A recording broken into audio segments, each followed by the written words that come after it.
വെളിച്ചത്തിൻ്റെ രാജ്യവും ഇരുട്ടിൻ്റെ രാജ്യവും, the kingdom of light and the kingdom of darkness. ഒരു വാക്യം വേഗത്തിൽ വായിക്കുന്നു. കൊലോസ്യർക്ക് എഴുതിയ ലേഖനം 1-ാം അധ്യായം 13-ാം വാക്യം. നമ്മെ ഇരുട്ടിൻ്റെ അധികാരത്തിൽ നിന്ന് വിടുവിച്ച് തൻ്റെ സ്നേഹസ്വരൂപനായ പുത്രൻ്റെ രാജ്യത്തിൽ ആക്കി വയ്ക്കുകയും ചെയ്ത പിതാവിന് സന്തോഷത്തോടെ സ്തോത്രം ചെയ്യുന്നവരാകണം എന്ന് അപേക്ഷിക്കുന്നു. അതിപ്രധാനപ്പെട്ട രണ്ട് സത്യങ്ങൾ, രണ്ട് വെളിപ്പാടുകൾ അപ്പോസ്തലനായ പൗലോസ്ലീഹ പറയുകയാണ്. നമ്മെ ഇരുട്ടിൻ്റെ അധികാരത്തിൽ നിന്ന് വിടുവിച്ച് സ്നേഹസ്വരൂപനായ പുത്രന്റെ രാജ്യത്തിൽ ആക്കി വെച്ചു. ഇരുട്ടിൻ്റെ അധികാരങ്ങളിൽ നിന്ന്, ഇരുട്ടിൻ്റെ ഇൻഫ്ലുവൻസുകളിൽ നിന്ന്, ഹല്ലേലൂയ, ഡാർക്ക്നെസ്സിൽ നിന്ന് നമ്മെ വിടുവിച്ച യേശു കർത്താവാകുന്ന ലോകത്തിന്റെ വെളിച്ചത്തിനായി ഞാൻ ദൈവത്തിന് നന്ദി പറയുന്നു. യേശു കർത്താവ് ഈ ഭൂമിയിൽ വന്നതൊരു മതസ്ഥാപിതനായിട്ടല്ല. യേശു കർത്താവിനെ പിതാവായ ദൈവം ഈ ഭൂമിയിൽ അയച്ചത് ഒരു സംഘടനയുടെ നേതാവോ ക്രിസ്ത്യാനിറ്റിയുടെ നേതാവോ മതസ്ഥാപകനോ ആയിട്ടല്ല. യോഹന്നാൻ സുവിശേഷം 1-ാം അധ്യായം പറയുന്നു, ഏത് മനുഷ്യനെയും പ്രകാശിപ്പിക്കുന്ന സത്യ വെളിച്ചം ഈ ലോകത്തിലേക്ക് വന്നു. അതിൽ മതമില്ല, അതിൽ ജാതിയില്ല, അതിൽ വർഗവർണ്ണ വ്യത്യാസമില്ല. അതിനൊറ്റ കാരണം മതി, ഇരുട്ടിൽ കിടക്കുന്ന ജനത്തിന് വലിയൊരു വെളിച്ചം ഉദിച്ചു. മരണത്തിന്റെ താഴ്വരയിലായിരിക്കുന്നവർക്ക് പ്രകാശമുണ്ടായി. കേൾക്കുന്നവരെ, ഇരുട്ടിനൊരു സ്വാധീനമുണ്ട്, ഇരുട്ടിനൊരു അധികാരമുണ്ട്, ഇരുട്ടിനൊരു ശക്തിയുണ്ട്. രാത്രിയിൽ വാഹനം ഓടിച്ചു കൊണ്ടുപോകുമ്പോൾ ഇരുട്ടുള്ള ഒരു സ്ഥലത്ത് നിങ്ങളുടെ വണ്ടിയുടെ ഹെഡ്ലൈറ്റ് ഓഫായി പോയാൽ ആ ഇരുട്ട് നിലനിൽക്കുന്ന കാരണം കൊണ്ട്, ലൈറ്റ് ഓഫായ കാരണം കൊണ്ട് നിങ്ങൾക്ക് മുൻപോട്ട് പോകുവാൻ കഴിയത്തില്ല. ഒരു മനുഷ്യനും ഇരുട്ടത്ത് വേഗത ഉണ്ടാകത്തില്ല. ഇരുട്ട് നിങ്ങളുടെ വേഗതകളെ കുറയ്ക്കുന്നതാണ്. ഇരുട്ട് നിങ്ങളുടെ നന്മകളെ തടയുന്നതാണ്. ഒരു റൂമിനകത്ത് ഒത്തിരി ഭക്ഷണ സാധനങ്ങൾ എനിക്കും നിങ്ങൾക്കും വേണ്ടി ഒരുക്കി വെച്ചിട്ട് ആ റൂമിനകത്ത് നാം പ്രവേശിച്ച് കഴിയുമ്പോൾ ആ മുറിയിൽ ഇരുട്ടാണെങ്കിൽ നമ്മുടെ മുമ്പിൽ ഒരുക്കിയിരിക്കുന്ന ഒരു നന്മകളും നമുക്ക് അനുഭവിക്കുവാൻ കഴിയത്തില്ല. കൂരിരുട്ടുകൾ, അന്ധകാരങ്ങൾ വേഗതകളെ തടയുന്നു, നന്മകളെ മറച്ചു കളയും. പൈശാചിക ലോകം, ഇരുട്ടിന്റെ ലോകം മറച്ചു കളഞ്ഞ, സാത്താന്യ മേഖലകൾ മറച്ചു കളഞ്ഞ സകല നന്മകളും സകല ബന്ധനങ്ങളും യേശു ക്രിസ്തുവാകുന്ന വെളിച്ചത്തിന്റെ മുൻപിൽ അഴിഞ്ഞു മാറുകയാണ്. ഓ, യേശു കർത്താവ് എവിടെ കടന്നു വരുന്നോ അവിടെ ഇരുട്ടിന്റെ സ്വാധീനങ്ങൾ തന്നെ തകർന്നു മാറും. ഒരിക്കലും വെളിച്ചം വരുമ്പോൾ ഇരുട്ടിനോട് പോകാൻ പറയേണ്ട ആവശ്യമില്ല. വെളിച്ചം വരുമ്പോൾ ഇരുട്ട് തനിയെ മാറിപ്പോകും. വെളിച്ചം വരുമ്പോൾ ഇരുട്ട് തനിയെ മാറിപ്പോകും. നിങ്ങൾക്കറിയാമോ, യേശു ഒരു കുടുംബത്തിൽ വന്നാൽ ആ കുടുംബം വെളിച്ചമാകും. യേശു ഒരു ദേശത്തിൽ വന്നാൽ ആ ദേശം വെളിച്ചമാകും. യേശു ഒരു സഭയിൽ വന്നാൽ ആ സഭ വെളിച്ചമാകും. സ്വർഗത്തിലെ വെളിച്ചത്തിന്റെ കാരണം, സ്വർഗത്തിലെ പ്രകാശത്തിന്റെ കാരണം കുഞ്ഞാടാകുന്ന വെളിച്ചമാണ്.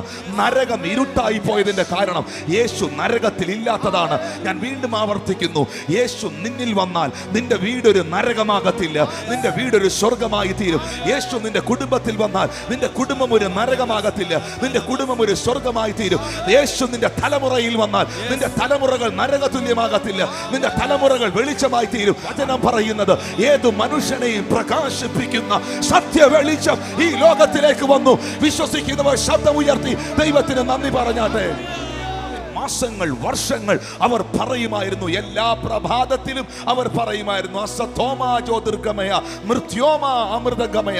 ഞങ്ങളെ അസത്യത്തിൽ നിന്ന് സത്യത്തിലേക്ക് നയിക്കണമേ, ഞങ്ങളെ മരണത്തിൽ നിന്ന് ജീവനിലേക്ക് നയിക്കണമേ, ഞങ്ങളെ ഇരുട്ടിൽ നിന്ന് വെളിച്ചത്തിലേക്ക് നയിക്കണമേ. എന്നാൽ ഈ പ്രാർത്ഥനയ്ക്ക്, ഈ ഋഷ്യവര്യന്മാർ ചോദിച്ച ചോദ്യത്തിന് ഒരുവൻ ഈ ഭൂമിയിൽ വന്ന് ഉത്തരം പറഞ്ഞു. ആമീൻ. ഞാൻ തന്നെ വഴിയും സത്യവും ജീവനുമാകുന്നു. ഞാൻ മുഖാന്തരമല്ലാതെ ആരും പിതാവിന്റെ അടുക്കൽ എത്തുന്നില്ല. ഞാൻ തന്നെ ലോകത്തിന്റെ വെളിച്ചമാകുന്നു. നിങ്ങളുടെ ജീവിതത്തിൽ ആയിരക്കണക്കിന് ചോദ്യങ്ങൾ ഉണ്ടെങ്കിൽ, 10,000-കണക്കിന് പ്രതിസന്ധി ഉണ്ടെങ്കിൽ, 1000-കണക്കിന് ചോദ്യത്തിനും 10,000-കണക്കിന് പ്രതിസന്ധിക്കും ഒറ്റ ഉത്തരമേ ഉള്ളൂ. I am the light of the world.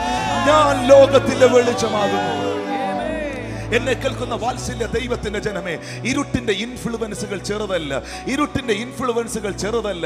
ആമീൻ. ദേശങ്ങൾ അന്ധകാരം കൊണ്ട് നിറയുമ്പോൾ, ദേശം ഇരുട്ടിൽ അകപ്പെട്ട് കിടക്കുമ്പോൾ ദേശത്തിന് കൊടുക്കുവാൻ ഒന്ന് മാത്രമേ ഉള്ളൂ, വെളിച്ചമാകുന്ന കർത്താവ്.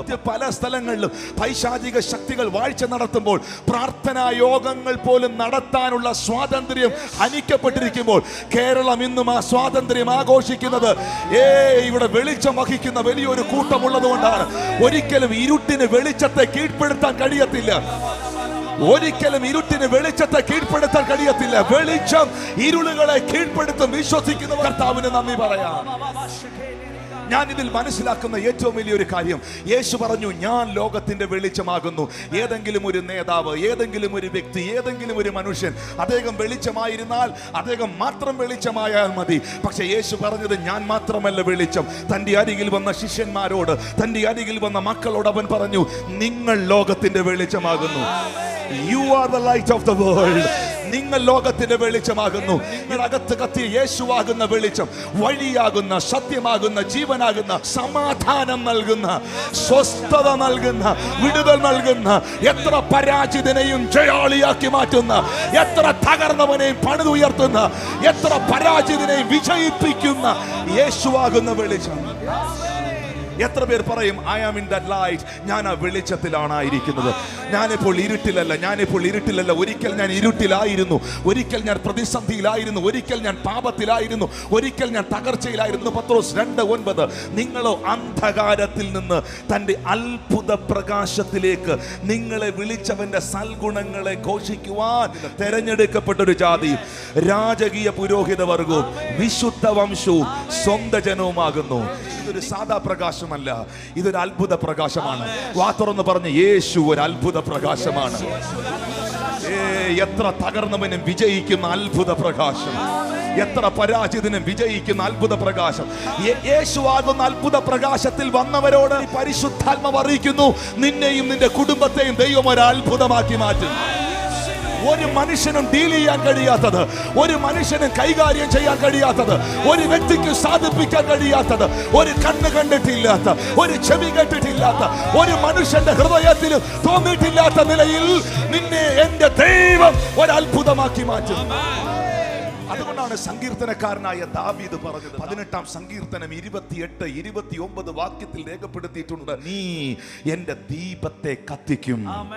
എന്റെ ദൈവമായ യഹോവ എന്റെ അന്ധകാരത്തെ പ്രകാശമാക്കും. നീ എന്റെ ദീപത്തെ കത്തിച്ചാൽ എന്റെ അന്ധകാരം പ്രകാശമായാൽ. 29-ാം വാക്യം പറയുന്നു, നിന്നാൽ ഞാൻ ഈ പടക്കൂട്ടത്തിന് നേരെ പാഞ്ഞു ചെല്ലും. എന്റെ ദൈവത്താൽ ഈ മതിൽ ഞാൻ ചാടിക്കടക്കും. ദൈവം എന്റെ ദീപമാകുമ്പോൾ, ദൈവം എന്റെ വെളിച്ചമാകുമ്പോൾ, ദൈവം എന്റെ പ്രകാശമാകുമ്പോൾ പടക്കൂട്ടം എന്നെ ഓടിക്കുകയല്ല. ഒരിക്കൽ ഒരു മനുഷ്യന്റെ മേളിൽ ദൈവത്തിന്റെ അനുഗ്രഹം വീണാൽ, ഒരിക്കൽ ഒരു മനുഷ്യനെ ദൈവം തന്റെ കയ്യിലെടുത്ത ദാവീദ് ഇങ്ങനെയാ പറഞ്ഞത്, യഹോവേ നിന്റെ അനുഗ്രഹത്താൽ അടിയന്റെ ഗ്രഹം എന്നേക്കും അനുഗ്രഹിക്കപ്പെടും. നിന്റെ അനുഗ്രഹത്താൽ അടിയന്റെ ഗ്രഹം എന്നേക്കും അനുഗ്രഹിക്കപ്പെടും. ദൈവം അനുഗ്രഹിക്കുന്നത് സീസൺ വെച്ചല്ല, ദൈവം അനുഗ്രഹിക്കുന്നത് മാസം വെച്ചല്ല, ദൈവം അനുഗ്രഹിക്കുന്നത് എണ്ണിയല്ല. ഒരിക്കൽ നിന്റെ മേളിൽ ദൈവത്തിന്റെ കരം അനുഗ്രഹമായി വന്നാൽ ഒരു അന്ധകാര ശക്തിക്കും, ഒരു അസൂയക്കാരനും, ഒരു കള്ളപ്പിശാചിനും അത് കവർന്നു കൊണ്ടുപോകാൻ കഴിയത്തില്ല. വിശ്വസിക്കുന്ന എത്ര പേരുണ്ട്? എന്റെ ദൈവം നിന്നെ ജയിപ്പിക്കാൻ തീരുമാനിച്ചാൽ നിന്നെ പരാജയപ്പെടുത്താൻ ഒരു ശക്തികൾക്കും കഴിയത്തില്ല. എന്റെ ദൈവം നിന്നെ ഉയർത്താൻ തീരുമാനിച്ചാൽ നിന്നെ തളർത്താൻ ഒരു വ്യക്തികൾക്കും കഴിയത്തില്ല. അതാണ് ബൈബിൾ പറയുന്നത്, ഈ ദൈവം എനിക്ക് അനുകൂലമെങ്കിൽ പ്രതികൂലമാര്. ഓ ദാവീദ് പറയുന്നു, നീ എന്റെ ദീപത്തെ കത്തിക്കും. പറഞ്ഞാട്ടെ ബ്രദറെ, ദൈവം എന്റെ പ്രകാശമാണ്, അവൻ എന്റെ ദീപമാണ്. അവൻ എന്റെ പ്രകാശമാണെങ്കിൽ, അവൻ എന്റെ ദീപമാണെങ്കിൽ, ദാവീദ് പറയുന്നു, നിന്നാൽ, എന്നാലല്ല, നിന്നാൽ എന്റെ ദൈവത്താൽ ഈ പടക്കൂട്ടത്തിന്റെ നേരെ ഞാൻ പാഞ്ഞു ചെല്ലും. എന്നോട് യുദ്ധം ചെയ്യുന്ന പടക്കൂട്ടത്തെ കണ്ടുകൊണ്ട്, എനിക്ക് വിരോധമായി തിരിഞ്ഞു നിൽക്കുന്ന പടക്കൂട്ടത്തെ കണ്ടുകൊണ്ട് ഞാൻ പുറകോട്ടോടുന്ന ഭീരുവല്ല. എന്റെ ദൈവത്താൽ, എന്റെ ദൈവത്താൽ. അതുകൊണ്ടാണ് 27-ാം സങ്കീർത്തനം 1 മുതലുള്ള വാക്യത്തിൽ പറയുന്നത്, യഹോവ എന്റെ വെളിച്ചവും എന്റെ രക്ഷയുമാകുന്നു, ഞാൻ ആരെ പേടിക്കും? എന്റെ വൈരികളും ശത്രുക്കളുമായ ദുഷ്കർമ്മികൾ എന്നോട് അടുക്കുമ്പോൾ, എന്റെ മാംസം തിന്നണമെന്നുണ്ട്, എന്നെ ഒന്ന് തകർക്കണമെന്നുണ്ട്, നിന്നെ ഒന്ന് ഇല്ലാതാക്കണമെന്നുണ്ട്, നിന്റെ പരാജയം ഒന്ന് ആഘോഷിക്കണമെന്നുണ്ട്. പക്ഷേ നടക്കത്തില്ല. എന്റെ അടുത്ത് വരുമ്പോൾ നീ ഇടറി വീഴും. ദൈവം എന്റെ പരിചയമാണ്, ദൈവം എന്റെ വെളിച്ചമാണ്. ഓ വിശ്വസിക്കുന്നവർ ശബ്ദം ഉയർത്തി കർത്താവിന് നന്ദി പറഞ്ഞാട്ടെ. എന്റെ വൈരികളും എന്റെ ശത്രുക്കളുമായ ദുഷ്കർമ്മികൾ എന്റെ മാംസം തിന്നാൻ എന്നോട് അടുക്കുമ്പോൾ അവർ ഇടറി വീഴും. ഒരു സൈന്യം എന്റെ നേരെ പാളയം ഇറങ്ങിയാലും ഞാൻ ഭയപ്പെടത്തില്ല. എനിക്ക് യുദ്ധം നേരിട്ടാലും ഞാൻ നിർഭയമായിരിക്കും. ഞാൻ പേടിച്ച് പുറകോട്ട് പോകുന്നവനല്ല, ഞാനൊരു ഭീരുവല്ല. എന്റെ അകത്തിരിക്കുന്നവൻ പരാജിതനല്ല. നിങ്ങളിൽ ഉള്ളവൻ ലോകത്തിൽ ഉള്ളവനേക്കാൾ വലിയവനല്ലോ. ഞാൻ വിശ്വസിക്കുന്നത് ജയാളിയായ ദൈവത്തെയാണ്. The Lord is my light. എന്റെ ദൈവം എന്റെ വെളിച്ചമാ. പറ, എന്റെ ദൈവം എന്റെ വെളിച്ചം. എന്നെ ഇരുട്ടിലാക്കാൻ, എന്നെ അന്ധകാരത്തിലാക്കാൻ ഏതൊക്കെ ശക്തികൾ ശ്രമിച്ചാലും ഇരുട്ടിനോട് ഒരു കാര്യം പറയുന്നു: വെളിച്ചം വന്നാൽ നിനക്ക് പോയേ പറ്റത്തുള്ളൂ. അതുകൊണ്ടാണ് യെശയ്യാവിന്റെ പ്രവചനം 10-ാം അധ്യായം 17-ാമത്തെ വാക്യത്തിൽ പ്രവാചകനായ ഇസ്രായേലിന്റെ വെളിച്ചം ഒരു തീയായും അവന്റെ പരിശുദ്ധൻ ഒരു ജ്വാലയായും ഇരിക്കും. അത് കത്തി ഒരു ദിവസം കൊണ്ട് അവന്റെ മുള്ളും പറക്കാരെയും ദഹിപ്പിച്ചു കളയും. എന്താണ് മുള്ള്? എന്താണ് പറക്കാര? മുള്ള് ഞെരുക്കുന്നതാണ്, പറക്കാരകൾ ഡിസ്ട്രോയ് ചെയ്യുന്നതാണ്. അവിടെ പ്രത്യേകമായി രേഖപ്പെടുത്തിയിട്ടുണ്ട് എല്ലാ മുള്ളും പറക്കാരെയും നശിപ്പിക്കുന്ന മുള്ള്. യേശു കർത്താവ് പറയുന്നു, വിത്ത് നിലത്ത് വീഴുമ്പോൾ ചില വിത്തുകളെ മുള്ളുകൾ ഞെരുക്കിക്കളയുന്നു. നിങ്ങളെ ഞെരുക്കുന്ന മുള്ളുകൾ, അകത്ത് വളർന്നു വരുന്ന കളകൾ, പറക്കാരകൾ, അൺവാണ്ടഡ് തിങ്സ്, ആവശ്യമില്ലാത്ത യുദ്ധങ്ങൾ, ആവശ്യമില്ലാത്ത പണം നശിപ്പിക്കുന്നത്, ആവശ്യമില്ലാത്ത സമയം നശിപ്പിക്കുന്നത്, വേണ്ടാത്തത്. ഈ വിത്തുകൾ വിതയ്ക്കുമ്പോൾ ഞാൻ നട്ടതല്ല മുള്ള്, മുള്ള് ഞാൻ നട്ടതല്ല, മുള്ള് തന്നെ കിളുത്തതാണ്. യേശുവിന്റെ നാമത്തിൽ ദൈവം നട്ടത് ഫലം കായ്ച്ചോണ്ടിരിക്കും. ദൈവം നട്ടത് ഫലം കായ്ച്ചോണ്ടിരിക്കും. വേണ്ടാതെ കേറി വന്ന എല്ലാ മുള്ളുകളും പറക്കാരകളെയും ദൈവം അതിനെ നശിപ്പിക്കും. നിങ്ങളുടെ എത്ര പേർ പറയുന്നു, പ്രിയമുള്ളവരെ, എൻ്റെ സമയത്തെ നശിപ്പിക്കുന്ന, എൻ്റെ നന്മകളെ ഞെരുക്കുന്ന, ഞാൻ അനുഭവിക്കാൻ കഴിയാതെ എൻ്റെ ആരോഗ്യത്തിൻ്റെ മേൽ, എൻ്റെ ശരീരത്തിൻ്റെ മേൽ, എൻ്റെ കുടുംബത്തിൻ്റെ മേൽ, എൻ്റെ ലൈഫിൻ്റെ മേളിൽ അൺവാണ്ടഡായി ആവശ്യമില്ലാത്ത യുദ്ധം. പറഞ്ഞ്, ആവശ്യമില്ലാത്ത യുദ്ധം, ആവശ്യമില്ലാത്ത യുദ്ധം. ആ യുദ്ധത്തിൻ്റെ ആവശ്യമില്ല, ആ സമയം കളയേണ്ട ആവശ്യമില്ല, എനിക്കതിൽ ടെൻഷൻ എടുക്കേണ്ട കാര്യമില്ല. എല്ലാ അൺവാണ്ടഡ് തിങ്സിനെയും, എല്ലാ കളകളെയും, എല്ലാ മുള്ളുകളെയും, എല്ലാ പറക്കാരകളും കത്തിപ്പോകട്ടെ. ദൈവം പറയുന്നത് പിഴുതുമാറ്റൊന്നുമില്ല. ഇസ്രായേലിന്റെ വെളിച്ചം ഒരു തീയായി നിന്റെ മേളിൽ വെളിപ്പെടുമ്പോൾ ചില മുള്ളുകളും പറക്കാരകളും പിഴുതുമാറ്റുകയല്ല, ഒരിക്കലും പൊങ്ങി വരാതെ കത്തിച്ചു കളയുകയാണ്. ഇരുട്ട് എവിടെയുണ്ടോ ദൈവം അവിടെ ഉണ്ട്. ഈ ഭൂമി, വേദപുസ്തകം പറയുന്നു, ഉൽപ്പത്തി പുസ്തകം 1-ാം അധ്യായത്തിൽ എഴുതിയിരിക്കുന്നു, ഈ ഭൂമി പാഴായിരുന്നു. ഉൽപ്പത്തി പുസ്തകം 1-ാം അധ്യായം 2-ാം വാക്യം നോക്കിയേ. ഈ ഭൂമി പാഴായിരുന്നു, ശൂന്യമായിരുന്നു, ആഴത്തിൽ ഇരുളുണ്ടായിരുന്നു.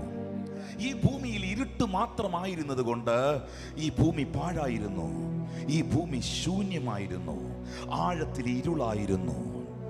എന്നാൽ വെള്ളത്തിന് മീതെ ദൈവത്തിന്റെ ആത്മാവ് പരിവർത്തിച്ചു കൊണ്ടിരുന്നു. എവിടെ ഇരുട്ടുണ്ടോ അവിടെ ശൂന്യത ഉണ്ടാവും. എവിടെ ഇരുട്ടുണ്ടോ പാഴായ അവസ്ഥകൾ ഉണ്ടാകും. അതുകൊണ്ട് ദൈവം ആദ്യം സൃഷ്ടിച്ചത് മനുഷ്യനെ അല്ല, ദൈവം ആദ്യം സൃഷ്ടിച്ചത് ആപ്പിൾ മരമല്ല, ദൈവം ആദ്യം സൃഷ്ടിച്ചത് ഫ്രൂട്ട്സ് അല്ല, ദൈവം ആദ്യം സൃഷ്ടിച്ചത് മൃഗങ്ങളെ അല്ല. ദൈവം ആദ്യം വിളിച്ചു പറഞ്ഞത് വെളിച്ചം ഉണ്ടാകട്ടെ. Let there be light, and there was light. വെളിച്ചം വന്നു കഴിഞ്ഞാൽ ബാക്കിയുള്ളതെല്ലാം അതിന്റെ പുറകെ വരികയാണ്. ഞാൻ വീണ്ടും ആവർത്തിക്കുന്നു, യേശു നിന്നിൽ വന്നു കഴിഞ്ഞാൽ നീ ഒന്നിനെ പുറകിൽ പോകേണ്ട ആവശ്യമില്ല. നന്മയും കരുണയും നിന്റെ ആയുഷ്കാലം ഒക്കെ അത് നിന്നെ പിന്തുടരും. നീ യഹോവയുടെ ആലയത്തിൽ ദീർഘകാലം വസിക്കും. In the mighty name of Jesus, I am declaring this word here. എത്ര പേർക്ക് ഞാൻ പറയുന്ന മനസ്സിലാകുന്നു? പാഴായിരുന്ന ഭൂമി, ശൂന്യമായിരുന്ന ഭൂമി. റീസൺ, അതിന്റെ കാരണം ബൈബിൾ പറയുന്നു, ഭൂമി ഇരുട്ടായിരുന്നു. ദൈവത്തിന് മനസ്സിലായി ശൂന്യതയുടെ കാരണം, പാഴായതിന്റെ കാരണം, ഒന്നും നടക്കാത്തതിന്റെ കാരണം ഇവിടെ നിൽക്കുന്ന ഇരുട്ടാണ്. ദൈവം വാ തുറന്ന് പറഞ്ഞു, വെളിച്ചം ഉണ്ടാകട്ടെ.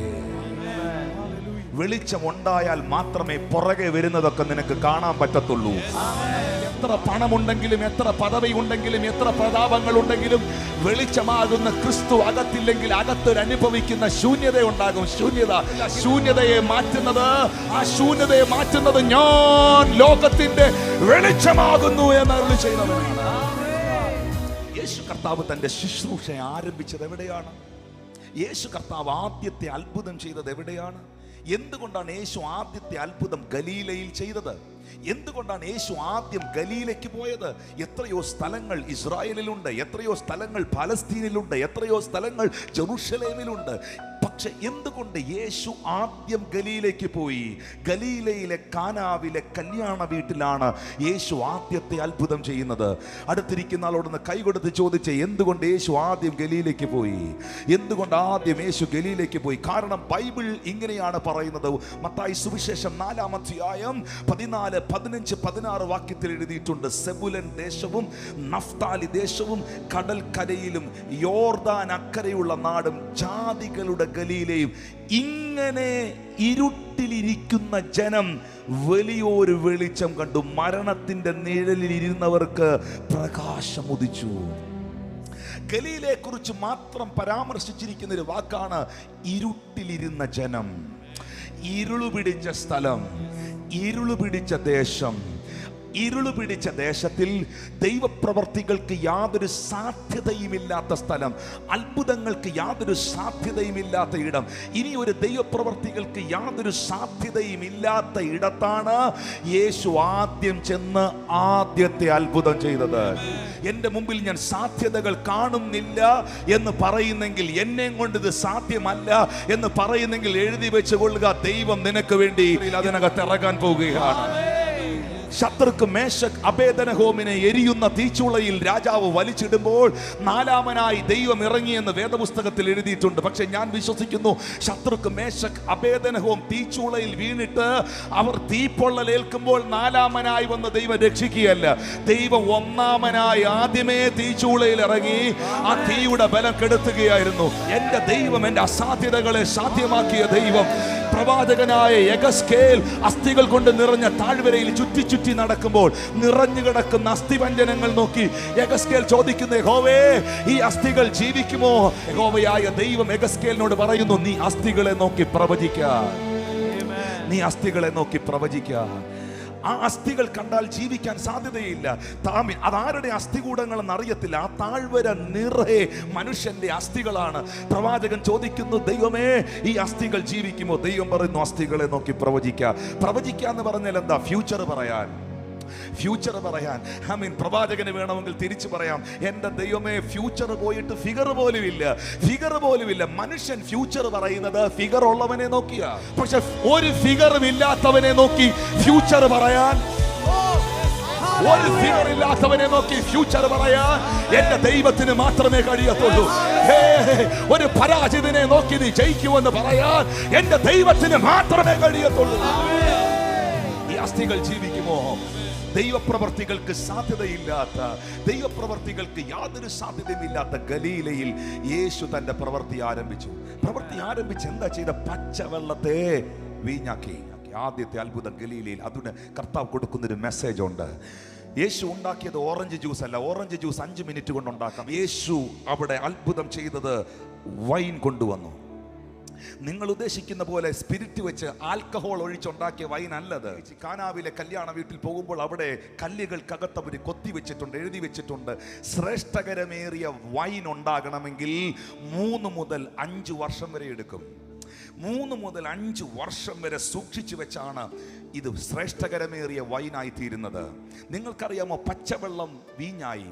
വൈനിന് ഏറ്റവും വലിയ ശത്രു പച്ചവെള്ളമാണ്. മുന്തിരിങ്ങ പച്ചവെള്ളത്തിൽ കിടപ്പുണ്ടെങ്കിൽ വൈൻ ഉണ്ടാക്കിയവർക്കറിയാം, മുന്തിരിങ്ങയുടെ മേളിൽ നിന്ന് പച്ചവെള്ളം തുടച്ചു കളയണം. പക്ഷെ യേശു കർത്താവ് പ്രവർത്തിച്ചപ്പോൾ എല്ലാം നമുക്ക് ചിന്തിക്കാൻ പറ്റാത്ത കാര്യമാണ്. പച്ചവെള്ളം തന്നെ വീഞ്ഞായി മാറി. 5 കൊല്ലം കൊണ്ട് നടക്കേണ്ട ഒരു പ്രോസസ്, 5 കൊല്ലം കൊണ്ട് നടക്കേണ്ട ഒരു പ്രോസസ് ഒറ്റ സെക്കൻഡുകൾ കൊണ്ട് സംഭവിക്കുകയാണ്. വിശ്വസിക്കാമോ? 5 കൊല്ലം കൊണ്ട് നടക്കേണ്ട പ്രോസസ് സെക്കൻഡുകൾ കൊണ്ട് നടന്നു. 5 കൊല്ലം കൊണ്ട് ഉണ്ടാകേണ്ട വീഞ്ഞ് മിനിറ്റുകൾക്കകത്തുണ്ടായി. ദേശത്തോട് പ്രവചിക്കുന്നു, നിങ്ങളുടെ വേഗതകളെ വർദ്ധിപ്പിക്കാൻ എന്റെ ദൈവത്തിന് കഴിയും. നിങ്ങളുടെ ജീവിതത്തിൽ ഡിലേ ആയിരിക്കുന്നത് യേശുവിന്റെ നാമത്തിൽ മാറിപ്പോകട്ടെ. 5 കൊല്ലം കൊണ്ട് നടക്കേണ്ട മതിലിന്റെ പണി നെഹമ്യാവിന്റെ കാലത്ത് ദൈവം കൂടെ ഇരുന്നതിനാൽ 52 ദിവസം കൊണ്ട് തീർത്തു. ആഹാബിന്റെ രഥങ്ങൾക്ക് മുൻപേ ഏലിയ ഓടി, ആമീൻ സ്തോത്രം, പർവ്വതത്തിന്റെ ഹോരേബിന്റെ മുകളിൽ എത്തി. വിശ്വസിക്കുന്ന എത്ര പേരുണ്ട്? ദൈവം തെരഞ്ഞെടുത്ത അഹരോന്റെ വടി രാത്രി കൊണ്ട് തളർത്തു. അതിൽ ബദാമുണ്ടായി. ഒരു വൃക്ഷത്തിൽ ബദാമുണ്ടാകാൻ കുറഞ്ഞത് 5 കൊല്ലം എടുക്കും. അഹരോൻ ഈ വടി വെട്ടി ദൈവത്തിന്റെ സാന്നിധ്യം ഇരിക്കുന്ന സ്ഥലത്ത് കൊണ്ടുവച്ചു. ഉണങ്ങിയ വടി. ആ വടി കണ്ടാൽ ഒരു സാധ്യതകളുമില്ല, ഉണങ്ങിയ വടി. പക്ഷെ അത് ഇരുന്നത് ദൈവ സാന്നിധ്യത്തിലാണ്. അതിരുന്നത് ദൈവ സാന്നിധ്യത്തിലാണ്. ആ മുറിയിൽ വെളിച്ചം കയറുന്ന മുറിയല്ല. ആ മുറിയിൽ ഈ വടി ഇരിക്കുന്നത്, ഈ ബദാമിന്റെ കമ്പിരിക്കുന്നത് മണ്ണിനകത്തല്ല. ഈ ബദാമിന്റെ കമ്പിരിക്കുന്ന മണ്ണിനകത്തല്ല. ഒരു ചെടി വളരാൻ മണ്ണ് വേണം, വെള്ളം വേണം, വായു വേണം, വെളിച്ചം വേണം. ഒരു ചെടി വളരാൻ വായു വേണം, വെള്ളം വേണം, വെളിച്ചം വേണം, മണ്ണ് വേണം. ഈ അഹരോന്റെ വടി, ദൈവം തെരഞ്ഞെടുത്തവന്റെ വടി ഇരിക്കുന്നിടത്ത് മണ്ണില്ല, വെള്ളമില്ല, യാതൊരു സംവിധാനങ്ങളുമില്ല. പക്ഷേ ബൈബിൾ പറയുന്നു, ദൈവം തെരഞ്ഞെടുത്തവന്റെ വടി ഒറ്റ രാത്രി കൊണ്ട് തളർത്തു. ഒറ്റ രാത്രി കൊണ്ട് തളർത്തു. രക്ഷപ്പെടാൻ നീ ഒരു വഴിയും കാണുന്നില്ലെങ്കിലും ദൈവ സാന്നിധ്യം നിന്നെ പച്ച പിടിപ്പിക്കുമെന്ന് വിശ്വസിക്കുന്നവർക്കായി ഞാൻ ദൈവത്തെ സ്തുതിക്കുന്നു. ബിസിനസ്സിൽ പരാജയപ്പെട്ടവർ, ജീവിതത്തിൽ സകല മേഖലകളിലും കൂപ്പുകുത്തിയവർ, ആത്മഹത്യ അല്ലാതെ മറ്റൊരു വഴിയില്ല എന്ന് ചിന്തിക്കുന്നവർ, ആത്മാവ് വിളിച്ചു പറയുന്നു, ദൈവം തെരഞ്ഞെടുത്ത ഒറ്റ കാരണം കൊണ്ട്. എത്ര പേർ പറയും, എന്റെ കഴിവല്ല, എന്റെ മിടുക്കല്ല, എന്റെ സാമർഥ്യമല്ല, എന്റെ ദൈവം എന്നെ തെരഞ്ഞെടുത്ത ഒറ്റ കാരണം കൊണ്ട്. ഒറ്റ കാരണം കൊണ്ട് ജാതികളുടെ പട്ടണമായ ഗലീല ആ വെളിച്ചം കണ്ടു.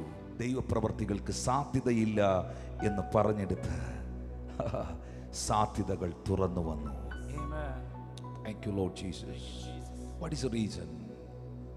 എന്തായിരിക്കും അതിന്റെ കാരണം? യോഹന്നാൻ സുവിശേഷം 1-ാം അധ്യായം 4, 5, 9 വാക്യങ്ങൾ ബൈബിൾ പറയുന്നു, അവനിൽ ജീവൻ ഉണ്ടായിരുന്നു. ജീവൻ മനുഷ്യരുടെ വെളിച്ചമായിരുന്നു. ജീവൻ മനുഷ്യരുടെ വെളിച്ചമായിരുന്നു. വാ തുറന്ന് പറഞ്ഞ, യേശു എൻ്റെ വെളിച്ചമാണ്. യേശു എൻ്റെ വെളിച്ചമാണ്.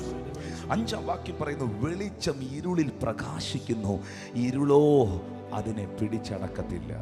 ഏത് മനുഷ്യനെയും പ്രകാശിപ്പിക്കുന്ന സത്യ വെളിച്ചം ഈ ലോകത്തിലേക്ക് വന്നു. ഈ ലോകത്തിന് ഈ വെളിച്ചം ആവശ്യമാണ്. എന്തിനാ സുവിശേഷം പ്രസംഗിക്കുന്നേ? എന്തിനാ പ്രാർത്ഥിക്കുന്നേ? എന്തിനാ ഈ മീറ്റിംഗ് ഓർഗനൈസ് ചെയ്യുന്നേ?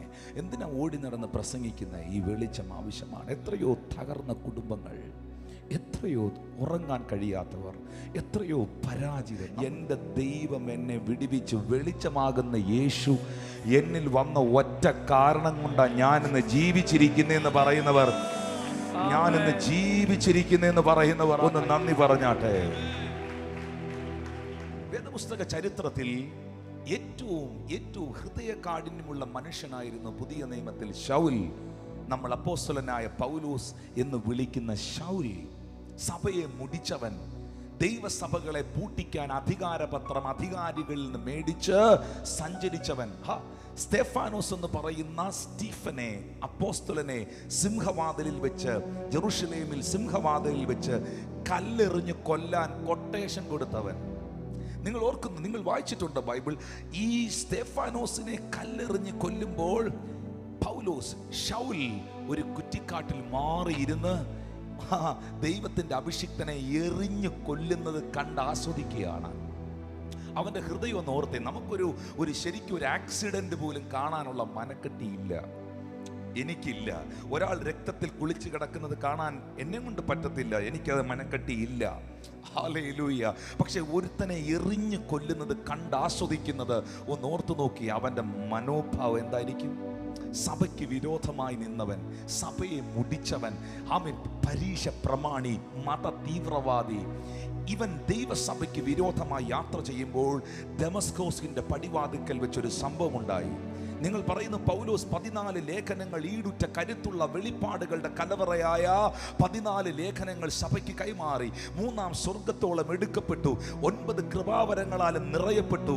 അനേകരെ കർത്താവിലേക്ക് നയിച്ചു. പക്ഷേ ഈ മനുഷ്യനെ പിടിക്കാൻ, ഈ മനുഷ്യനെ രൂപാന്തരപ്പെടുത്താൻ ഒറ്റ കാര്യമേ സംഭവിച്ചുള്ളൂ. അപ്പോസ്തല പ്രവൃത്തി 9-ാം അധ്യായം 3-ാം വാക്യം. അപ്പോസ്തല പ്രവൃത്തി 9:3 എഴുതിയിട്ടുണ്ട്, ഒരു വെളിച്ചം അവന്റെ ചുറ്റും പിന്നെ. അവൻ വാഹന മൃഗത്തിൽ നിന്ന് നിലത്ത് വീണ് കിടന്ന് അവൻ ചോദിക്കുകയാണ്, ആമേൻ ആമേൻ, ശൗലേ ശൗലേ, നീ എന്നെ ഉപദ്രവിക്കുന്നത് എന്തെന്നൊരു ശബ്ദം കേട്ടു. ആ ശബ്ദത്തിന്റെ മുമ്പിൽ തിരിച്ചു ചോദിക്കുന്നു, നീ ആരാകുന്നു കർത്താവേ? നീ ആരാകുന്നു കർത്താവേ? ആമേൻ. ബൈബിൾ പറയുന്നു, അവൻ ചോദിച്ചതിന്, നീ ഉപദ്രവിക്കുന്ന യേശുവാകുന്നു ഞാൻ. Who you are, Lord? നീ ആരാകുന്നു കർത്താവേ? യേശു പറഞ്ഞ മറുപടി, നീ ഉപദ്രവിക്കുന്ന യേശുവാകുന്നു ഞാൻ. പക്ഷേ അപ്പോസ്തലനായ പൗലോസ് ലേഖനങ്ങൾ എഴുതുമ്പോൾ ആ ലേഖനത്തിൽ ഉടനീളം യേശു ആരാണെന്ന് പൗലോസ് എഴുതിയത് ഉപദ്രവിക്കുന്നവരെ പിടിക്കുന്നവനെന്നല്ല. കൊലോസ്യ സഭയ്ക്ക് പൗലോസ് എഴുതി, യേശു ആരാണ്? വാക്യം, താൻ മാത്രം അമർത്യതയുള്ളവനും അടുത്തുകൂടാൻ കഴിയാത്ത വെളിച്ചത്തിൽ വസിക്കുന്നവനും. ഞാൻ വീണ്ടും ആവർത്തിക്കുന്നു, ആ ചുറ്റും മിന്നിയ വെളിച്ചം ആ മനുഷ്യനെ ട്രാൻസ്ഫോം ചെയ്തു, രൂപാന്തരപ്പെടുത്തി. ഞാൻ കണ്ണാടിയുടെ മുമ്പിൽ വരുമ്പോൾ ഇരുട്ടത്ത് എനിക്ക് ഒരുങ്ങാൻ പറ്റത്തില്ല. എനിക്ക് ഒരുങ്ങണമെങ്കിൽ, എനിക്ക് എൻ്റെ മുടി ചീകണമെങ്കിൽ, എനിക്ക് എൻ്റെ മുഖം മിനുക്കണമെങ്കിൽ, എനിക്ക് കൃത്യമായി വസ്ത്രം ധരിക്കണമെങ്കിൽ ആദ്യം ചെയ്യുന്നത് ഒരുങ്ങുന്ന മുറിയിലെ ലൈറ്റ് ഇടണം. വെളിച്ചം എന്നെ പ്രിപ്പയർ ചെയ്യും. വെളിച്ചത്തിന് മാത്രമുള്ളൊരു കാര്യമാണ് ആ വെളിച്ചം എന്നെ കാണിക്കും. ഞാൻ ഇരുട്ടത്ത് നിന്നാൽ എൻ്റെ അഴുക്ക് എനിക്ക് കാണാൻ കഴിയത്തില്ല. ഞാൻ ഇരുട്ടത്ത് നിന്നാൽ എൻ്റെ പ്രശ്നങ്ങൾ എനിക്ക് കാണാൻ കഴിയത്തില്ല. ഞാൻ ഇരുട്ടത്ത് നിന്നാൽ എനിക്ക് എന്നെ ശ്രദ്ധിക്കാൻ കഴിയില്ല. പക്ഷേ ഞാൻ വെളിച്ചത്തിലേക്ക് വരുമ്പോൾ വെളിച്ചം എന്നെ വെളിപ്പെടുത്തും.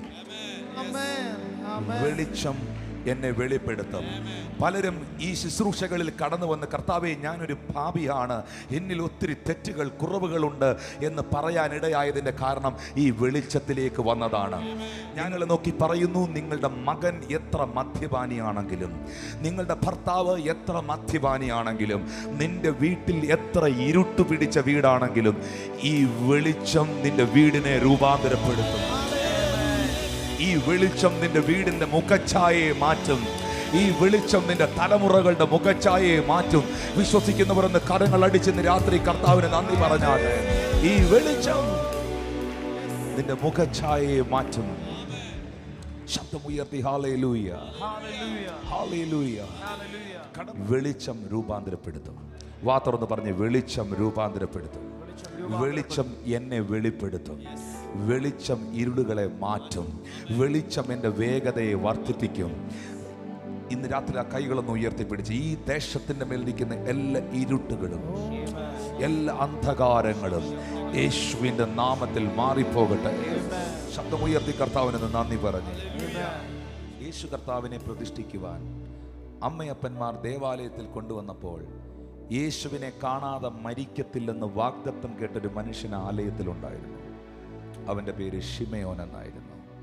ശിമയോൻ യേശുവിനെ കയ്യിലെടുത്ത് പറഞ്ഞൊരു വാക്കുണ്ട്. ലൂക്കോസ് 2:29-30 വാക്യം. ഇപ്പോൾ നാഥ, തിരുവചനം പോലെ നീ അടിയനെ സമാധാനത്തോടെ വിട്ടയക്കുന്നു.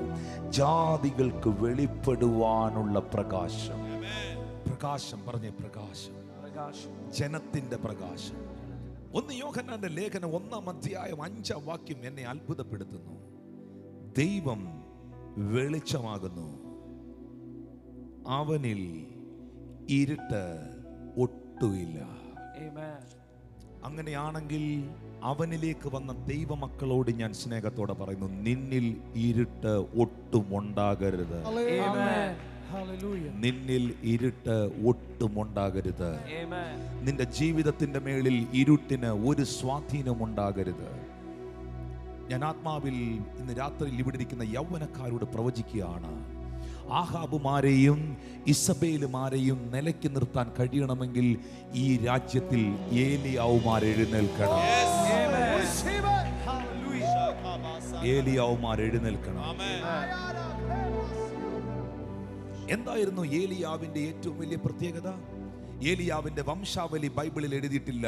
1 രാജാക്കന്മാർ 17-ാം അധ്യായത്തിൽ രേഖപ്പെടുത്തിയിരിക്കുന്നു. തിശ്ബയിൽ നിന്ന് വന്ന തിശ്ബനായ ഏലിയാവ് ആഹാബിനോട്, തിശ്ബയിൽ നിന്ന് വന്ന തിശ്ബനായ ഏലിയ. വംശാവലിയില്ല, കുടുംബ പാരമ്പര്യമില്ല, ഏലിയാവിന്റെ ആത്മീക ഗുരു ആരാന്നില്ല. Nothing is there. Nothing is there. ഒരു കാര്യമില്ല. പക്ഷെ നിങ്ങൾക്കറിയാമോ, കെരീത്ത് തോട് വറ്റിയപ്പോൾ, കാക്കയുടെ വരവ് നിന്നപ്പോൾ, തന്റെ അഭിഷിക്തനെ രാജ്യത്തെ തൊടാൻ, രാജാക്കന്മാരെ തൊടാൻ ദൈവത്തിന് പ്രൊമോട്ട് ചെയ്യണം. ദൈവത്തിന് പ്രൊമോട്ട് ചെയ്യണം. അതിന് ദൈവം അയച്ചത് സാരാഫത്തിലെ വിധവയുടെ അടുക്കലേക്കാണ്. നിങ്ങൾക്കറിയാമോ, 3 വർഷത്തിലധികം ഭർത്താവില്ലാത്ത ഒരു സ്ത്രീയുടെ കൂടെ ആ ദേശത്ത്, ആ വീട്ടിൽ പാർത്തു. വിശുദ്ധിയോടെ, പേരുദോഷയില്ലാതെ. തന്റെ കൂടെ നടന്ന ശിഷ്യനെ കുറിച്ച് മറ്റൊരു സ്ത്രീ പറഞ്ഞു, ഈ പുരുഷൻ, എലീശയെ കുറിച്ച് ശൂന്യകാര്യത്തിൽ പറയാണ്, ഇവൻ യഹോവ ഭക്തനായ ഒരു പുരുഷനാണ്. ഞാൻ പറയുന്നത് മനസ്സിലാകാഞ്ഞിട്ടാണോ എന്ന് എനിക്കറിയത്തില്ല, എന്നാൽ ഞാൻ മനസ്സിലാക്കി തരാം. ആ സ്ത്രീയോട് കൂടെ വിശുദ്ധിയോടെ പാർത്തവനെയാണ് 3.5 കൊല്ലം സാരാഫത്തിൽ വിശ്വസ്തത കാണിച്ചവനെയാണ് കർമ്മേലിൽ തീയിറക്കാൻ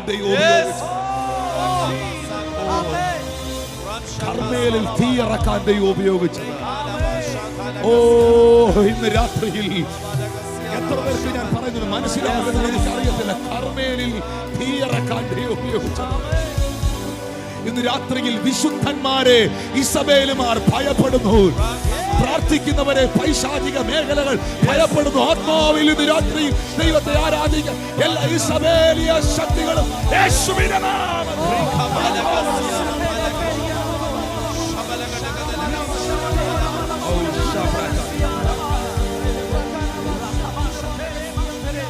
ഒറ്റയ്ക്ക് വെല്ലുവിളിക്കുമ്പോഴും, അശേര വെല്ലുവിളിക്കുമ്പോഴും, ബാലിന്റെ ദേവന്മാർ വെല്ലുവിളിക്കുമ്പോഴും, കർമ്മേലിൽ 852 പേർ, ആഹാബും ഇസബേലും ഉൾപ്പെടെ, ബാലിന്റെ അശേരയുടെ പ്രവാചകന്മാർ ഉൾപ്പെടെ 852 പേർ വെല്ലുവിളിക്കുമ്പോഴും മുട്ടേ നിന്നുകൊണ്ട് അവന്റെ കണ്ണേലോട്ടൊന്ന് നോക്കിയേ, അവന്റെ കോൺഫിഡൻസ് കാണാം. അവൻ അറിയാം, എന്റെ ജീവിതം വെളിച്ചത്തിൽ തന്നെയാണ്. എന്റെ ജീവിതം വെളിച്ചത്തിൽ തന്നെയാണ്. എന്റെ ജീവിതം വെളിച്ചത്തിലും എന്റെ ജീവിതം വിശുദ്ധിയിലും നിൽക്കുന്നത് കൊണ്ട് ഇരുട്ടേ നിനക്ക് എന്നെ തൊടുവാൻ കഴിയുകയില്ല.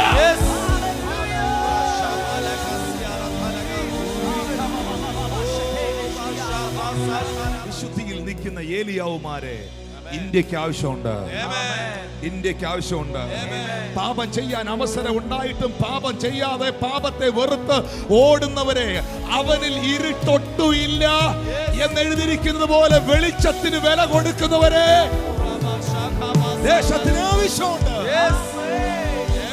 3 വർഷത്തിലധികം ഭർത്താവില്ലാത്തൊരു സ്ത്രീയുടെ കൂടെ താമസിച്ചിട്ട് ഒരു പേരുദോഷവും കേൾപ്പിക്കാതെ ദൈവകൃപയിൽ നിന്നവൻ ഇൻവിറ്റേഷൻ കർമ്മേലിലേക്കാണ്. കർമ്മേലിലേക്കാണ്. കർമ്മേലിലേക്കുള്ള ഇൻവിറ്റേഷൻ എന്ന് പറയുന്നത് സംസ്ഥാനത്തെ തൊടുന്നതല്ല, കുടുംബങ്ങളെ തൊടുന്നതല്ല, രാജ്യത്തെ തൊടുന്ന ഇൻവിറ്റേഷനാണ്. രാജ്യത്തെ തൊടുന്ന ഇൻവിറ്റേഷനാണ്. രാജ്യത്തെ തൊടുന്ന ഇൻവിറ്റേഷനാണ്. ഞാൻ വീണ്ടും ആവർത്തിക്കുന്നു, നീ വിശുദ്ധിയോടെ നിൽക്കാമെങ്കിൽ, നീ പ്രാർത്ഥനയിൽ നിൽക്കാമെങ്കിൽ, നീ ഇരുട്ടിനോട് കോംപ്രമൈസ് ചെയ്യാതിരിക്കാമെങ്കിൽ, നീ ഇരുട്ടിനോട് കോംപ്രമൈസ് ചെയ്യാതിരിക്കാമെങ്കിൽ, ആരും മിണ്ടുന്നില്ല, നീ ഇരുട്ടിനോട് കോംപ്രമൈസ് ചെയ്യാതിരിക്കാമെങ്കിൽ, നീയാകുന്ന വെളിച്ചത്തെ പറയിൻ കീഴിലല്ല, എന്റെ ദൈവം തണ്ടിന്റെ മേൽ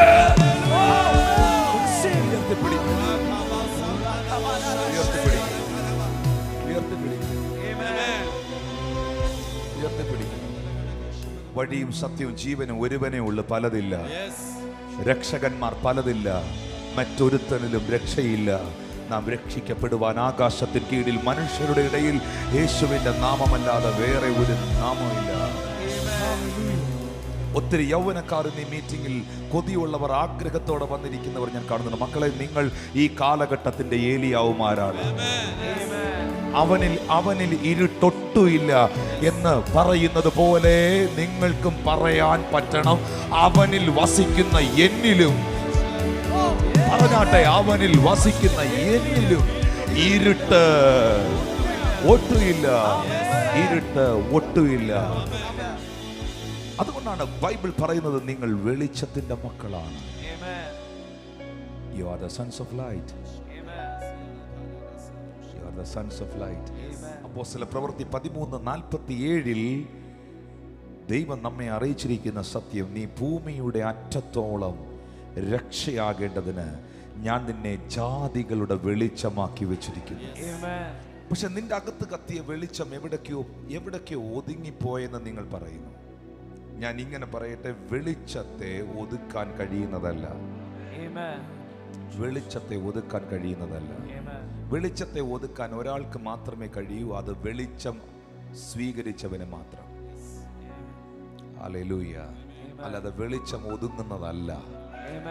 വെളിച്ചത്തെ ഒതുക്കാൻ കഴിയത്തില്ല. Thank you Lord Jesus. ഈ ദൂത് നിങ്ങളുടെ മേൽ ഞാൻ റിലീസ് ചെയ്യുകയാണ്. ഈ 2026 എന്ന വർഷത്തിൽ അനേക ജാതികളുടെ മുൻപിൽ എൻ്റെ കർത്താവ് നിന്നെ ഉയർത്തിപ്പിടിക്കുന്ന ഒരു ലൈറ്റ് ആയിരിക്കും. നിങ്ങളും നിങ്ങളുടെ കുടുംബവും നിങ്ങളുടെ ഭവനവും ദേശത്തിന്റെ നടുവിൽ ഒരു പ്രകാശമായിരിക്കും. അനേകർക്ക് ഇരുട്ടിലിരിക്കുന്ന അനേകർക്ക് വെളിച്ചമാകുന്ന ക്രിസ്തുവിനെ കൊടുക്കാൻ പരിശുദ്ധാത്മാവ് നിങ്ങളെ ഉപയോഗിക്കും. എത്ര പേര് സുവിശേഷം അറിയിക്കുന്നവരുണ്ട്? നിങ്ങളുടെ പഴയ കാലഘട്ടം നിങ്ങൾക്കറിയാമോ? നിങ്ങൾ മുൻപാരായിരുന്നെന്നറിയാവോ? നിങ്ങൾ മുൻപാരായിരുന്നെന്ന് അറിഞ്ഞാൽ മാത്രമേ നിങ്ങൾ ഇപ്പോൾ ആരാണെന്ന് മനസ്സിലാകത്തുള്ളൂ. എഫേസ്യർക്ക് എഴുതിയ ലേഖനം 5-ാം അധ്യായം 8-ാം വാക്യം പറയുന്നു, മുൻപേ നിങ്ങൾ ഇരുളായിരുന്നു, ഇപ്പോൾ നിങ്ങൾ ആരാന്നറിയാമോ? ഇപ്പോഴോ നിങ്ങൾ കർത്താവിൽ വെളിച്ചമാകുന്നു. അങ്ങനെയാണെങ്കിൽ നിങ്ങൾക്കൊരു റെസ്പോൺസിബിലിറ്റി ഉണ്ട്. ആ റെസ്പോൺസിബിലിറ്റിയാണ് 9-ാം വാക്യം, കർത്താവിന് പ്രസാദമുള്ളത് എന്തെന്ന് പരിശോധിച്ചുകൊണ്ട് വെളിച്ചത്തിലുള്ളവരായി നടന്നുകൊള്ളുകയും സകല സൽഗുണവും നീതിയും സത്യവുമല്ലോ വെളിച്ചത്തിന്റെ ഫലം. ഇരുട്ടിന്റെ നിഷ്ഫല പ്രവൃത്തികളിൽ കൂട്ടാളികൾ ആകരുത്, അവയെ ശാസിക്കുകയത്രേ. ഇരുട്ടിന്റെ നിഷ്ഫല പ്രവൃത്തികൾ, എല്ലാ പാപത്തിനും ഇരുട്ടിന്റെ പ്രോഡക്റ്റാണ് പാപം. ഇരുട്ടിന്റെ പ്രോഡക്റ്റാണ് ശാപം. ഇരുട്ടിന്റെ പ്രോഡക്റ്റാണ് മരണം. ഇരുട്ടിന്റെ പ്രോഡക്റ്റാണ് വ്യഭിചാരം. ഇരുട്ടിന്റെ പ്രോഡക്റ്റാണ് സകല തിന്മയും. ഇരുട്ടിന്റെ പ്രോഡക്റ്റാണ് കുലപാതകം. ഇരുട്ടിന്റെ പ്രോഡക്റ്റാണ് സകലാനീതിയും. സകലാനീതിയും. എന്നാൽ ഇരുട്ടിനുള്ള പ്രത്യേകത, അത് നിഷ്ഫലമാണ്. കൈകൊടുത്ത് പറഞ്ഞാട്ടെ, പ്രയോജനമില്ലാത്തതാണ്. ഇരുട്ടെനിക്ക് പ്രയോജനം തന്നിട്ടില്ല, ഇരുട്ടെനിക്ക് പ്രയോജനമുള്ളതല്ല. Hallelujah, hallelujah. അതിനെ ശാസിക്കുക. പിശാച് നിന്നെ ഇരുട്ടിലേക്ക് വലിക്കുന്നു എന്ന് നിനക്ക് ഫീൽ ചെയ്യുന്നെങ്കിൽ, നിന്നെ പുറകോട്ട് വലിക്കുന്നു എന്ന് ഫീൽ ചെയ്യുന്നെങ്കിൽ, അതിനെ തലോടിക്കൊണ്ടിരിക്കാതെ ഇന്ന് രാത്രിയിൽ അതിനെ ശാസിക്കുക. അതിനെ ശാസിക്കുക. പിശാചിനോട് എതിർത്ത് നിൽപ്പീൻ, എന്നാൽ അവൻ നിങ്ങളെ വിട്ട് ഓടിപ്പോകും. ഈ ഇരുട്ടിന്റെ രാജ്യം ചെയ്യുന്ന ഒരു പ്രധാന പ്രവൃത്തി, ഇരുട്ടിന്റെ രാജ്യം ചെയ്യുന്ന ഒരു പ്രധാന പ്രവൃത്തിയാണ് യോഹന്നാൻ 10:10 ഒറ്റ വാക്യത്തിൽ യേശു പറഞ്ഞത്, മോഷ്ടിപ്പാനും അറക്കാനും മുടിപ്പാനുമല്ലാതെ കള്ളൻ വരുന്നില്ല. എന്നാൽ വെളിച്ചത്തിന്റെ രാജ്യം, ദ കിങ്ഡം ഓഫ് ലൈറ്റ്, പ്രകാശത്തിന്റെ രാജ്യം പറയുന്നു, ഞാൻ വന്നത് നിങ്ങൾക്ക് ജീവൻ ഉണ്ടാകാൻ, അത് സമൃദ്ധിയായി ഉണ്ടാകാൻ. എന്താണ് കിങ്ഡം ഓഫ് ഡിമോൺ? എന്താണ് kingdom of darkness? Stealing, killing, destroying. മോഷ്ടിക്കുക, സ്റ്റീൽ ചെയ്യുക. അറക്കുക എന്ന് മലയാളത്തിൽ എഴുതിയിരിക്കുമ്പോൾ ഇംഗ്ലീഷിൽ കൊടുത്തിരിക്കുന്ന കിൽ എന്നാണ്. കൊല്ലുക, ഇല്ലാതാക്കുക. അറക്കുക, കൊല്ലുക, മോഷ്ടിക്കുക, ഡിസ്ട്രോയ് ചെയ്യുക, ഒടച്ചു കളയുക, കുടുംബത്തെ ഡിസ്ട്രോയ് ചെയ്യുക, ബന്ധങ്ങളെ ഡിസ്ട്രോയ് ചെയ്യുക, തലമുറകളെ ഡിസ്ട്രോയ് ചെയ്യുക. ആരോഗ്യത്തെ മോഷ്ടിക്കുക, നിന്റെ പ്രാർത്ഥനാ ജീവിതത്തെ മോഷ്ടിക്കുക, നിന്റെ സന്തോഷത്തെ മോഷ്ടിക്കുക, നീ അനുഭവിക്കേണ്ട നന്മകളെ മുടിച്ചു കളയുക. ഇരുട്ടിന്റെ രാജ്യം ഇത് ചെയ്തുകൊണ്ടിരിക്കുന്നെങ്കിൽ ഇന്ന് രാത്രി ഇവിടെ ഇരിക്കുന്നവർ ആ രാജ്യത്തിലുള്ളവരല്ലായകയാൽ ഞാൻ വന്നത് ജീവനുണ്ടാകാൻ. സിസ്റ്റർ, ബ്രദർ, യേശു ഈ ഭൂമിയിൽ വന്നത് നിന്നെ കൊല്ലാനല്ല, ജീവനുണ്ടാകാൻ. ശബ്ദമുയർത്തി പറഞ്ഞാട്ടെ, ജീവനുണ്ടാകാൻ. ഹല്ലേലൂയ. നസ്രയത്തിലെ തച്ചൻ നിനക്ക് ശത്രുക്കൾ കാണുക മേശ, ശത്രുക്കൾ കാണുക നിനക്ക് മേശ പണിയുന്നവനാണ്. ഹല്ലേലൂയ. ഇതിനെ അവൻ തകർക്കുന്നവനല്ല. വിശ്വസിക്കുന്നവർ എത്ര പേര് അകത്തിരിക്കുന്നു എന്ന് എനിക്കറിയത്തില്ല. നസ്രയത്തിലെ തച്ചൻ ഇന്ന് രാത്രിയിൽ ശത്രുക്കൾ കാണുക നിനക്ക് മേശ ഒരുക്കുന്നവനാണ്. അറത്ത് മുട്ടിച്ച് മോഷ്ടിച്ച് ശത്രുവിൽ നിന്ന് വെളിച്ചമാകുന്നവൻ നിങ്ങളെ വിടുവിക്കുന്നു. അതുകൊണ്ടാണ് ബൈബിൾ പറയുന്നത്, എഴുന്നേറ്റ് പ്രകാശിക്കുക. Arise and shine. ഇരുട്ടിന്റെ രാജ്യത്തിൽ നിന്ന് പുറത്തു വരിക, ഇരുട്ടിന്റെ രാജ്യത്തിൽ നിന്ന് എഴുന്നേൽക്കുക, ഇരുട്ടിനോട് ബൈ പറയുക. ദൈവം അത് ചെയ്തു. ദൈവം ഈ ഭൂമിയെ സൃഷ്ടിച്ചപ്പോൾ ദൈവം ചെയ്തത്, ഉൽപ്പത്തി പുസ്തകം 1-ാം അധ്യായം 4-ാം വാക്യം, വെളിച്ചം നല്ലത് എന്ന് ദൈവം കണ്ടു. ഇരുട്ട് നല്ലതെന്ന് ദൈവം കണ്ടില്ല. വെളിച്ചം നല്ലത് എന്ന് ദൈവം കണ്ടു. വെളിച്ചവും ഇരുളും തമ്മിൽ വേർപിരിച്ചു. ഇത് ഒന്നിച്ചു പോകാൻ പറ്റുന്നതല്ല. ഇതൊന്നിച്ചു പോകാൻ പറ്റുന്നതല്ല. ഏതെങ്കിലും ഇരുട്ടിന്റെ ശക്തികൾ നിന്നെ വലിച്ചിട്ടുണ്ടെങ്കിൽ വെളിച്ചമാകുന്നവൻ അതിൽ നിന്ന് വിടുവിക്കുകയാണ്. ഇരുട്ടും വെളിച്ചവും തമ്മിൽ വേർപിരിച്ചു. അതുകൊണ്ടാണ് 2 കൊരിന്ത്യർ 6:14 പൗലോസ് സഭയോട് ചോദിക്കുന്നത്, നിങ്ങൾ അവിശ്വാസികളോട് ഇണയില്ല പിണക്കൂടരുത്. 2 കൊരിന്ത്യർ 6:14, നിങ്ങൾ അവിശ്വാസികളോട് ഇണയില്ല പിണക്കൂടരുത്. നീതിക്കും അധർമ്മത്തിനും തമ്മിൽ എന്ത് ചേർച്ച? വെളിച്ചത്തിന് ഇരുട്ടിനോട്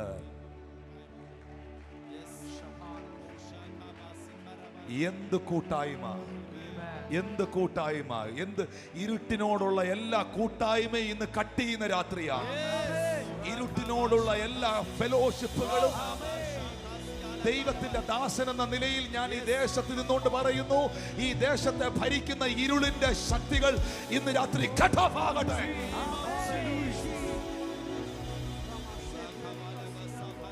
കാരണം ഇത് പറഞ്ഞാട്ടെ, ഇത് ഒന്നിച്ചു പോകത്തില്ല. അതുകൊണ്ടാണ് ദൈവം ഇരുട്ടിനെയും വെളിച്ചത്തെയും തമ്മിൽ വേർതിരിച്ചത്. നിങ്ങളോ അന്ധകാരത്തിൽ നിന്ന് തൻ്റെ അത്ഭുത പ്രകാശത്തിലേക്ക് വിളിക്കപ്പെട്ടവരാണ്. നമ്മെ ഇരുട്ടിൻ്റെ അധികാരത്തിൽ നിന്ന്, നിങ്ങൾ ചിന്തിക്കരുത് ഇരുട്ട് ബലഹീനനാണെന്ന് ചിന്തിക്കരുത്. ഇരുട്ടിനൊരു ബലമുണ്ട്, ഇരുട്ടിനൊരു അധികാരമുണ്ട്. അതൊരു വേൾഡാണ്. അതുകൊണ്ടാണ് ഫറവോനെയും കൂട്ടരെയും ദൈവത്തിന് നിലയ്ക്ക് നിർത്താൻ, ചലിക്കാൻ വയ്യാതാക്കാൻ ദൈവം അവരുടെ മേൽ കൂരിരുൾ അയച്ചത്. ചലിക്കാൻ പറ്റിയില്ല. ലോക്കായി പോയി. ഇരുട്ട് ലോക്ക് ചെയ്തതിനെ ഒറ്റ വാക്കിൽ ഇന്നത്തെ സന്ദേശം അവസാനിപ്പിക്കുന്നു. ഇരുട്ട് ലോക്കാക്കിയ കുടുംബങ്ങളെ സ്വതന്ത്രമാക്കാൻ ദൈവം തന്റെ പുത്രനെ വെളിച്ചമായി ഭൂമിയിലേക്ക്, തന്റെ ഏകജാതനായ പുത്രനിൽ വിശ്വസിക്കുന്ന ഏവനും നശിച്ചു പോകാതെ നിത്യജീവൻ പ്രാപിക്കേണ്ടതിന് ഇസ്രായേലിന്റെ വെളിച്ചം ഒരു തീയായി, അവന്റെ പരിശുദ്ധനൊരു ജ്വാലയായി ഇന്ന് രാത്രിയിൽ എൻ്റെ മേൽ കത്തുമ്പോൾ എല്ലാ മുള്ളുകളും എല്ലാ പറക്കാരകളും കത്തിപ്പോകട്ടെ. യേശുവിൻ്റെ നാമത്തിൽ എൻ്റെ ഭവനം ദേശത്തിലൊരു വെളിച്ചമാകട്ടെ, എൻ്റെ ജീവിതം ദേശത്തിലൊരു വെളിച്ചമാകട്ടെ, എൻ്റെ തലമുറ ദേശത്തിലൊരു പ്രയോജനമുള്ള വെളിച്ചമാകട്ടെ. വെളിച്ചം നല്ലതെന്ന് ദൈവം കണ്ടു. വായ് തുറന്ന് ഞാൻ നിങ്ങളെ നോക്കി പ്രവചിക്കുന്നു, നല്ലത് മാത്രം, നന്മ മാത്രം ഇന്ന് രാത്രി നിങ്ങളുടെ ജീവിതത്തിൽ ഉണ്ടാകട്ടെ. ഇരുട്ടിന്റെ എല്ലാ ഇൻഫ്ലുവൻസുകളും നിങ്ങളെ വിട്ടുപോകട്ടെ. എഴുന്നേറ്റ് പ്രകാശിക്കാൻ, നിന്റെ പ്രകാശം വന്നിരിക്കുന്നു. അന്ധകാരം ഭൂമിയെയും കൂരിരുട്ട് ജാതികളെയും മൂടുമ്പോൾ നിന്റെ മേലോ യഹോവ പ്രകാശിക്കും, യഹോവ ഉദിക്കും. അവൻ്റെ തേജസ് നിന്റെ മേൽ പ്രത്യക്ഷമാകും. അവൻ്റെ തേജസ് നിന്റെ മേൽ പ്രത്യക്ഷമാകും. ആ തേജസ് നിന്റെ മേൽ പ്രത്യക്ഷമായാൽ ജാതികൾ നിന്റെ പ്രകാശത്തിലേക്ക്, രാജാക്കന്മാർ നിന്റെ ഉദയശോഭയിലേക്ക് കടന്നു വരും. നിന്റെ അകത്ത് വന്ന ക്രിസ്തുവാകുന്ന പ്രകാശത്തിലേക്ക് രാജാക്കന്മാർ നിന്റെ ഉദയശോഭയിലേക്ക് കടന്നു വരും. അപ്പോൾ വേദപുസ്തകം പറയുന്നു, നീ തലപൊക്കി നോക്കും, എല്ലാവരും ഒന്നിച്ചുകൂടി നിന്റെ അടുക്കൽ വരുന്നത് നീ കാണും. Thank you Lord Jesus. എല്ലാ ഇരുട്ടിൻ്റെ സ്വാധീനങ്ങൾ യേശുവിൻ്റെ നാമത്തിൽ ഉടഞ്ഞു പോകട്ടെ. നീ എൻ്റെ ദീപത്തെ കത്തിക്കും. എൻ്റെ ദൈവമായ യഹോവ എൻ്റെ അന്ധകാരത്തെ പ്രകാശമാക്കും. എൻ്റെ ദൈവമായ യഹോവ എൻ്റെ അന്ധകാരത്തെ പ്രകാശമാക്കുമ്പോൾ ഈ പടക്കൂട്ടം എന്നെ ഓടിക്കുകയല്ല, ഈ പടക്കൂട്ടത്തിന് നേരെ ഞാൻ പാഞ്ഞു ചെല്ലും. എൻ്റെ ദൈവത്താൽ ഞാൻ ഈ മതിൽ ചാടിക്കടക്കും. എൻ്റെ മുമ്പിൽ വെച്ച എല്ലാ പരിധികളും, എൻ്റെ മുമ്പിൽ ശത്രു വെച്ച എല്ലാ പരിമിതികളും ഇന്ന് രാത്രിയിൽ ഞാൻ ജയിക്കുന്ന രാത്രിയാണ്.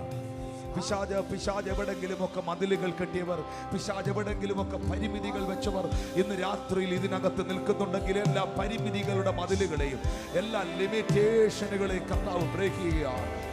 നിന്റെ ആരോഗ്യത്തിന്റെ മേൽ, നിന്റെ ശരീരത്തിന്റെ മേൽ, നിന്റെ ലൈഫിന്റെ മേൽ ഇന്ന് രാത്രി ആ വെളിച്ചം, അവന് ചുറ്റും ഒരു പ്രകാശം വന്നു, ഒരു വെളിച്ചം വന്നു എന്ന് എഴുതിയിരിക്കുന്ന പോലെ ആ പ്രകാശം നിങ്ങളെ തൊടുകയാണ്. I am the light of the world. ഞാൻ ലോകത്തിന്റെ വെളിച്ചമാകുന്നു. ഏത് മനുഷ്യനെയും പ്രകാശിപ്പിക്കുന്ന സത്യം.